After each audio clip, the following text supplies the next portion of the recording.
Hello students, मैं doctor Rakesh Badola Krishna institute of law में आपका हार्दिक स्वागत करता हूं।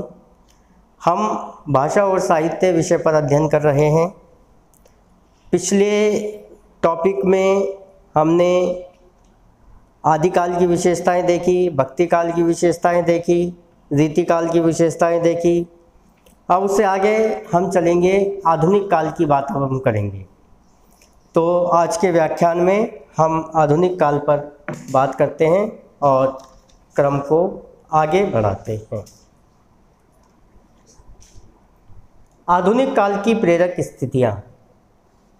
देखिए, जिस प्रकार भक्ति अथवा रीति युग में किसी एक खास प्रवृत्ति की प्रधानता रही, वैसी इस अवधि में नहीं रही। इस समय का जीवन विभिन्न क्षेत्रों से प्रभावित हुआ। पश्चिम की अनेक धाराओं से संपर्क हुआ। देश में नई अर्थव्यवस्था आई। सामंतवाद का स्थान पूंजीवाद ने लिया। अनेक समाज सुधारक पैदा हुए, जिनके द्वारा समाज की जीर्ण शीर्ण कुप्रथाओं पर प्रहार हुए और राष्ट्रीयता का स्वर मुखरित हुआ। कुछ आधुनिक काल की प्रेरक परिस्थितियां हैं, जिनके संदर्भ को हम देखेंगे कि इन प्रेरक परिस्थितियों को किन संदर्भ में रखा जा सकता है। तो इन संदर्भों में रखा जा सकता है, पहला है आर्थिक परिस्थिति। देखिए, अंग्रेज अपने साथ पूंजीवादी अर्थव्यवस्था लाए। आपको पता है, शिक्षा, शासन तथा सार्वजनिक क्षेत्र में उनके द्वारा ऐसे नियम बनाए गए जिनका प्रभाव अर्थव्यवस्था पर भी पड़ा। भारतीयों की आर्थिक स्थिति में उस समय कोई विशेष सुधार नहीं हुआ। मुंशी प्रेमचंद तथा उनके समकालीन साहित्य में भी इसकी स्पष्ट छाया देखने को मिलती है। अगली परिस्थिति की बात करें, प्रेस और जनमत। भारतीय पुनर्जागरण के लिए प्रेस का वरदान अत्यधिक मूल्यांकन सिद्ध हुआ। बहुत सारी पत्र पत्रिकाओं का प्रकाशन शुरू हो गया उस काल में। प्रेस के विकास तथा परिवर्तित मानसिकता के कारण साहित्य प्रभावित हुआ। यानी जो हमारा आधुनिक काल जब भी शुरू हुआ था, शुरू होने के बाद इसमें आपने देखा कि भारतीय पुनर्जागरण की भावना आई थी, पत्र पत्रिकाएं आने लग गई थी, प्रेस भी होने लग गई थी। तो इन चीज़ों का बहुत प्रभाव शुरू से ही पड़ना शुरू हो गया। राजनीतिक परिस्थिति की बात करें हम, तो देश में राजनीतिक परिवर्तन की दृष्टि से आप जानते हैं 1857 का युद्ध एक बहुत महत्वपूर्ण घटना रही है। इस युद्ध के फलस्वरूप देश में नवीन राष्ट्रीय चेतना और राजनीतिक जागरण का शुभारंभ माना जाता है।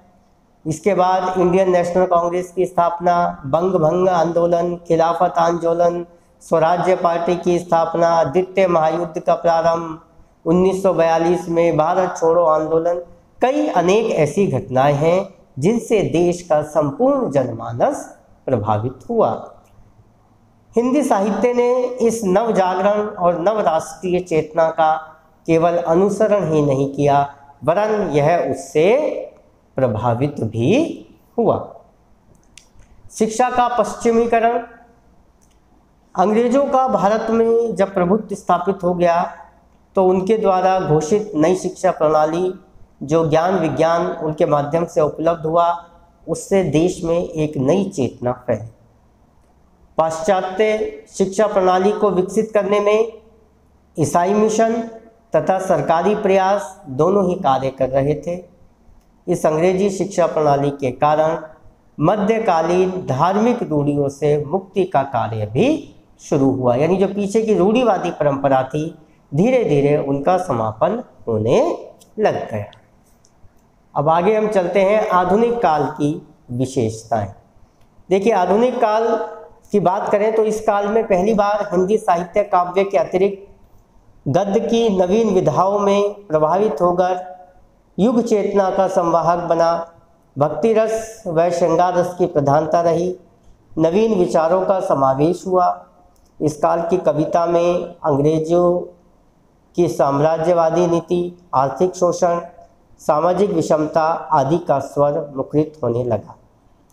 इस काल के उत्तरार्ध में काव्य क्षेत्र में खड़ी बोली का प्रवेश हुआ। अब इसमें हम भारतेंदु युग की बात करते हैं।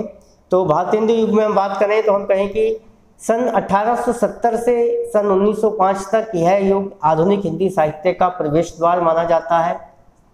इस युग में खड़ी बोली को गद्य की भाषा स्वीकार किया गया और विभिन्न गद्य रूप में कौन है, जैसे नाटक, उपन्यास, निबंध, इनके विकास की भी नींव पड़ी। राष्ट्रीय कविता का भारतेंदु युग में सूत्रपात हुआ। आदर्शवादी एवं परंपरावादी दृष्टिकोण वैज्ञानिक एवं सुधारवादी होने लगे। दूसरा आता है द्विवेदी युग। 1905 से 1920 तक यह परिष्कार, सुधार एवं आदर्शवाद का युग कहा जाता है। आचार्य नंद दुलारे वाजपेयी के शब्दों में अगर हम बात करें तो उन्होंने कहा कि नए विचार और नई भाषा, नया शरीर और नई पोशाक हिंदी को इस युग की देन है। इस युग के कवियों ने अधिकांशतः सामाजिक कविता की रचना की। इस युग में विश्व प्रेम और देश प्रेम की भावना देखने को मिली। इस युग में संस्कृत भाषा के शब्दों के प्रयोगों के प्रति विशेष रुचि उत्पन्न हुई, यानी लोग धीरे धीरे संस्कृत के शब्दों का भी ज्ञान ग्रहण करने लगे। तीसरा आता है छायावादी युग। छायावादी युग सन 1920 से 1936 तक, यह युग एक प्रकार से निराशा का युग कहा गया। इस युग के कवियों ने भाव, अनुभूति और कल्पना को गहराई प्रदान करी। इस युग में रविंद्र और गांधी के जीवन दर्शनों का व्यापक प्रभाव रहा। इस युग में गीति काव्य की प्रधानता रही।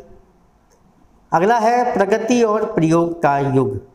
1936 से 1960 तक इस युग में साम्यवादी विचारधारा की जड़ें गहरी पहुंच गई थी। प्रगतिवाद उसी का साहित्यिक रूप था। इसी कारण पंडित रामचंद्र शुक्ल ने प्रगतिवाद की कविता को समाजवादी धारा कहा है। प्रगतिवाद की कविता में वर्ग संघर्ष और काम वासना को प्रमुखता प्रदान की गई। प्रगतिवाद के कवियों ने दलित और पीड़ित वर्ग के प्रति गहरी सहानुभूति प्रकट की। प्रगतिवाद का प्रसार भौतिकवादी एवं भोगवादी जीवन दर्शन की आधारशिला पर निर्मित हुआ। प्रयोगवाद ने प्रयोग के नाम पर सामाजिकता अथवा लोक कल्याण वाले पक्ष को सर्वथा अस्वीकार कर दिया था। अगला है आधुनिक काल की विशेषताओं के अंदर नई कविता का युग। सन 1960 से अब तक काव्य की मुख्य धारा से कटी हुई यह एक ऐसी धारा थी जिसका प्रवाह अवरुद्ध हो गया था तथा जिसे सडांग आने लगी थी। प्रतिक्रिया स्वरूप सन 1954 के आसपास एक नवीन कविता धारा का प्रवर्तन हुआ जो नई कविता कहलाई। इस कविता धारा ने मानववाद की आवाज़ उठाकर काव्य के श्रेय पक्ष का पुनरुद्धार किया। तो ये आपने देखी कि आधुनिक काल की विशेषताओं के अंदर किस किस युग का प्रादुर्भाव पड़ा, किस किस युग में हमने क्या क्या सीखा। भारतेंदु युग कब से कब तक रहा, द्विवेदी युग कब से कब तक रहा, छायावादी युग कब तक रहा, प्रगति और प्रयोग का युग कब रहा, और नई कविता का युग कैसे कैसे इसमें आगे बढ़ता गया। और अब आकर जो है एक नई कविता की धारा का प्रवर्तन इसमें हुआ है जिसके अंदर मानववाद की आवाज़ उठाकर काव्य के श्रेय पक्ष को पुनरुद्धार किया गया है। आगे चलते हैं। साखी, कबीर की साखी की बात हम यहाँ कर रहे हैं। साखी का अर्थ देखिए, जैसे आप लिखा हुआ देख रहे हैं, साखी शब्द संस्कृत भाषा की साक्षी शब्द का अपभ्रंश यानी बिगड़ा हुआ रूप है। साखी का अभिप्राय जीवन के उस प्रत्यक्ष अनुभव से है जिसका साक्षात्कार कर कवियों ने जनता के समक्ष उसे उपदेश रूप में व्यक्त किया तथा अपनी ज्ञान, भक्ति व वैराग्य विषयक सच्ची धारणा प्रकट की। वस्तुतः साखी का प्रयोग संतों की उस छंदोमयी रचना अर्थात दोहों के लिए होता है जिसमें उन्होंने अपने सत्यता के लिए वे स्वयं साक्षी थे। ये कबीर की साखी का एक शाब्दिक अर्थ आपके सामने बताया गया। कबीर की साखी की विशेषताओं की हम बात करते हैं। सबसे पहले हम कबीर की साखी की विशेषताओं में देखते हैं। सर्वप्रथम इसमें आता है भाषा। कबीर की साखियों की भाषा सधुक्कड़ी है, क्योंकि उन्होंने यत्र तत्र अरबी, फारसी, ब्रज, अवधी, भोजपुरी, बनारसी तथा पंजाबी शब्द का प्रयोग किया है। भावों की अभिव्यक्ति में उनकी भाषा शब्द का प्रयोग किया गया है। रूढ़ियों और पाखंडों का खंडन। कबीर ने सबसे पहले समाज में फैली रूढ़ियों, पाखंडों और अंधविश्वासों का खंडन किया। उन्होंने हिंदू और मुसलमान दोनों का ही विरोध किया। हिंदू मुआ राम कही, मुसलमान खुदाई, कहे कबीर सो जीवता, जो दुहू के निकट न जाई। कबीर ने हिंदुओं के व्रत, तीर्थ, माला जप आदि का विरोध तो किया ही, मुसलमानों के रोजा रखने और हिंसा करने का भी प्रबल खंडन किया। अगली विशेषता, गुरु महिमा का गान। कबीर ने गुरु को सबसे बड़ा पूज्य, अनुपम, ब्रह्म ज्ञान देने वाला, मायादी विकारों को दूर करने वाला माना है। उनकी दृष्टि में गुरु की महिमा अनंत है। सतगुरु की महिमा अनंत किया उपकार, लेचन अनंत उधारिया, अनंत दिखावन हार। अगली विशेषता देखिए, एकेश्वरवाद की स्थापना। कबीर ने परमात्मा के अनेकों रूप में विश्वास न करते हुए ब्रह्म के एक ही रूप का समर्थन किया। उन्होंने बताया कि ब्रह्म एक ही है। जीवात्मा और परमात्मा की स्थिति जल और घड़े के समान है।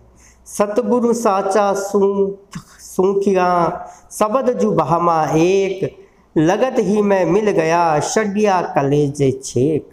दार्शनिकता की बात करें तो कबीर की साखियों में उनका दार्शनिक दृष्टिकोण भी मुखर हुआ है। उनके अनुसार ब्रह्म अनंत, सर्वव्यापी, अजन्मा और समर्थ है। ब्रह्म और जीव के मिलन में माया ही बाधा डालती है, इसलिए उन्होंने माया को महाठगनी कहा है। कबीरा माया मोहनी, जैसे मीठी खांड, सतगुरु की कृपा बही, नहीं तो करती भांड।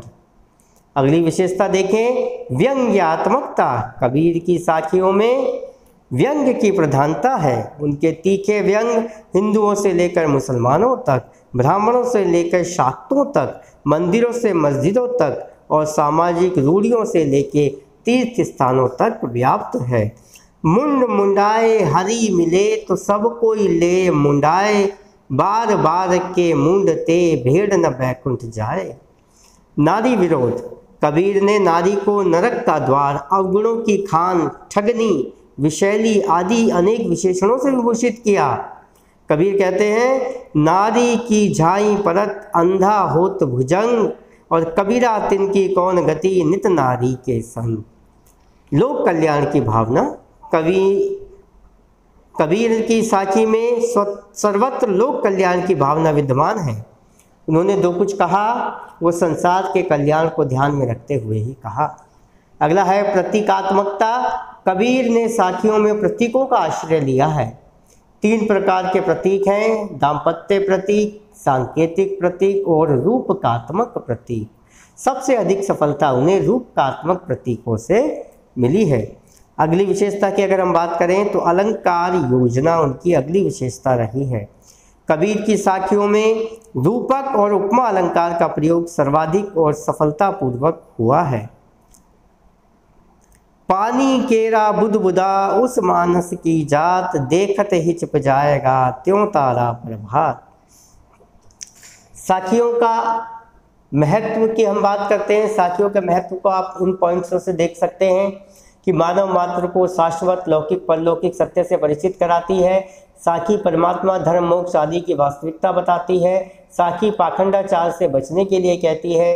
साखी नीति एवं लोक व्यवहार का पालन करने के लिए कहती है। लोगों का योग तथा सत्य से भी परिचय कराती है। साखियाँ मनुष्य को सदाचार की शिक्षा देती है। कबीर के ये सब कुछ स्वयं के द्वारा अनुभूत सत्य हैं, जिसे उन्होंने अत्यंत प्रखर भाव में अभिव्यक्त किया है। कबीर की साखियों में संपूर्णता का प्रतिपादन उपलब्ध होता है। साहित्यिक दृष्टि से भी कबीर की साखियों का महत्व अनुपम है और वास्तव में उनकी साखियाँ दर्शन, धर्म, समाज, साहित्य एवं नीति के क्षेत्र में अमूल रत्न हैं। अब हम बात करेंगे रामचरितमानस का काव्य रूप।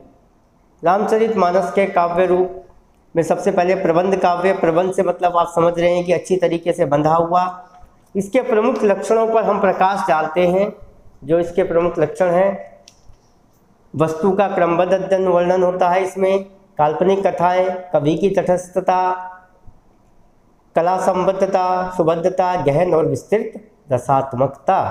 अर्थात प्रबंध की दृष्टि से रामचरितमानस में कवि ने सभी आवश्यक लक्षणों का निर्वाह किया है।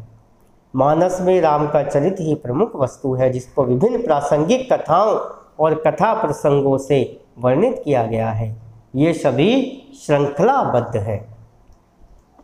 दूसरा है इसमें शास्त्र सम्मत महाकाव्य। रामचरितमानस के दो अंतः रूप हैं, भक्ति रस और परंपरागत महाकाव्य।